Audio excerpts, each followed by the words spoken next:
ಮಹಾನಗರ ಪಾಲಿಕೆ ಆದಮೇಲೆ ಕಂದಾಯ ಅಧಿಕಾರಿಗಳು, RDPR, PDO ಮತ್ತು RDPR ಅಧಿಕಾರಿಗಳು, ರೆವಿನ್ಯೂ ಅಧಿಕಾರಿಗಳು, ನಗರಾಭಿವೃದ್ಧಿ ಅಧಿಕಾರಿಗಳು 3 ಜನ ಸೇರಿ ಈ ಲ್ಯಾಂಡ್ 78 ಎಕರೆ 40 ವರ್ಷ ಆದಮೇಲೆ ಗ್ರ್ಯಾಂಟ್ ಮಾಡ್ತಾರೆ.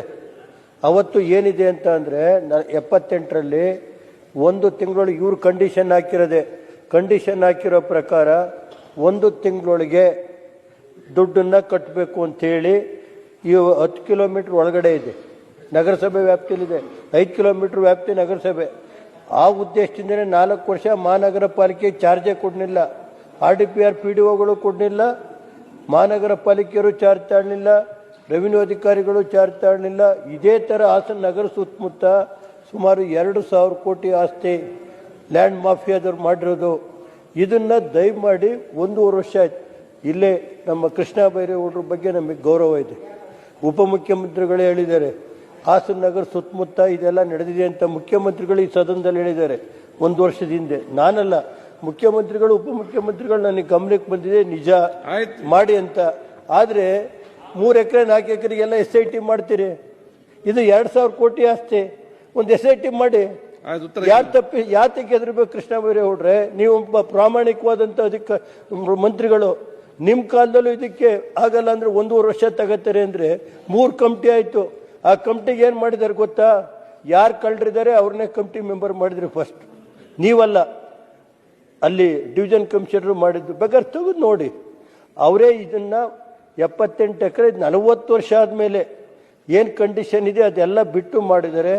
ಮತ್ತು ಇದಲ್ದಲೇ ಸುತ್ತಮುತ್ತ ಎಲ್ಲ ಎರಳೆಕಾವಲು ಇನ್ಯಾವ ಇದು ಸ್ವರೂಪ್ ಅವ್ರು ಕೊಟ್ಟಿದ್ರು ಲಾಸ್ಟ್ ಟೈಮೇ. ದಯಮಾಡಿ ಮಾಡಿ, ಬಡವ್ರಿಗಿದ್ರೆ ಕೊಡಿ, ನಾವೇನು ಬೇಡ ಅನ್ನಲ್ಲ. ಆದರೆ ಲ್ಯಾಂಡ್ ಮಾಫಿಯಾದಲ್ಲಿ ಲೂಟಿ ಮಾಡ್ತಾವ್ರಲ್ಲ ಸ್ವಾಮಿ, ನಿಮ್ಮಂಥ ಒಬ್ಬ ಪ್ರಾಮಾಣಿಕವಾದಂಥ ಕಂದಾಯ ಇಲಾಖೆ ಮಂತ್ರಿ ಇದ್ರೂ 1.5 ವರ್ಷ ಆದರೂ ಇದಕ್ಕೆ ಕ್ರಮ ತಾಳಲ್ಲ. ಇದರಲ್ಲಿ ತಹಸೀಲ್ದಾರ್ ಹೇಳ್ತಾರೆ ನಾನೇನು ಮಾಡಲಿ, ಜಿಲ್ಲಾಧಿಕಾರಿಗಳು ಮಾಡಬೇಡಿ ಅಂತಾರೆ. ಅಂತ ತಹಸೀಲ್ದಾರರು ನೇರವಾಗಿ ಬೇಕಾದ್ರೆ ನಿಮ್ಮ ಎದುರುಗಡೆ ಹೇಳ್ತೀನಿ, ನನಗೇನು ಕದ್ದುಗಿದ್ದು ಇಲ್ಲ, ಇದೇನೋ ರಿಪೋರ್ಟ್ ತಗೊಂಡೋಗಿ ಅವ್ರ ಮೇಲೆ ಕೊಡೋಕೆ ಹೋದ್ರೆ ಆಚ್ಕೋಮ್ಮ ಅಂತಾರೆ ಅಂತಲೇ ನೇರವಾಗಿ ನಾನು ಬೇಕಾದ್ರೆ ನನಗಿವೆಲ್ಲ ಹೇಳೋ ಅಭ್ಯಾಸ. ನನ್ನ ಜೀವನದಲ್ಲಿ ಹಾಸನ ನಗರ ಸುತ್ತಮುತ್ತ ನಾನು ಯಾವುದೇ ಒಂದು ಕುಂಟೆ ಜಮೀನಿಲ್ಲ, ಅಥವಾ ಕೈಗಾರಿಕೆಯಲ್ಲಿ ನಾನು ಒಂದು ಕುಂಟೆ ಜಮೀನು ತಗೊಳಕ್ಕೆ ಹೋಗಿಲ್ಲ ನಮ್ಮ ಕುಟುಂಬದವರು. ದಯಮಾಡಿ ಇದನ್ನು ಸರ್ಕಾರಕ್ಕೆ ಇವತ್ತು ಕಾನೂನು ಪ್ರಕಾರ ನಿಮ್ಮ ಕಾಲದಲ್ಲಿ ಆಗಿದವ್ರು ಇನ್ಯಾರ ಕಾಲದಲ್ಲೂ ಆಗಲ್ಲ. ದಯಮಾಡಿ ಕೃಷ್ಣ ಬೈರೇಗೌಡರಂಥ ಒಬ್ಬ ಪ್ರಾಮಾಣಿಕವಾದಂಥ ಮಂತ್ರಿ ಇದ್ದು ಇದಾಗದು ಹೋದರೆ ಈ ಅಧಿಕಾರಿಗಳು ಯಾರಿದ್ದಾರೆ ಮಾಡಿ. RDPR ಯಾರಿದ್ದಾರೆ? ಯಾಕೆ 4 ವರ್ಷ ನಗರಸಭೆ ಆದರೂ ಯಾಕೆ ಕೊಡಲಿಲ್ಲ? ಮಹಾನಗರ ಪಾಲಿಕೆ ಆದ್ರೂ ಮತ್ತೆ ಮಹಾನಗರ ಪಾಲಿಕೆ 5 ಕಿಲೋಮೀಟರ್ ಒಳಗೆ ಹೆಂಗೆ ಮಾಡ್ತಾರೆ? ಇದು 23ನೇ ಇಸ್ವಿಲಿ ಮಾಡಿದ್ದಾರೆ. ದಯಮಾಡಿ ಇದನ್ನು ರದ್ದು ಮಾಡಬೇಕು, ಸರ್ಕಾರಕ್ಕೆ ಮುಟ್ಕೋಲು ಹಾಕಿರ್ಬೇಕು. ಇವತ್ತು ನಾನಲ್ಲ, ತಹಸೀಲ್ದಾರ್ ಹೇಳ್ತಾರೆ 1 ಎಕರೆಗೆ 12 ಕೋಟಿ ಬಾಳುತ್ತೆ, ಇದು 78 ಎಕರೆ.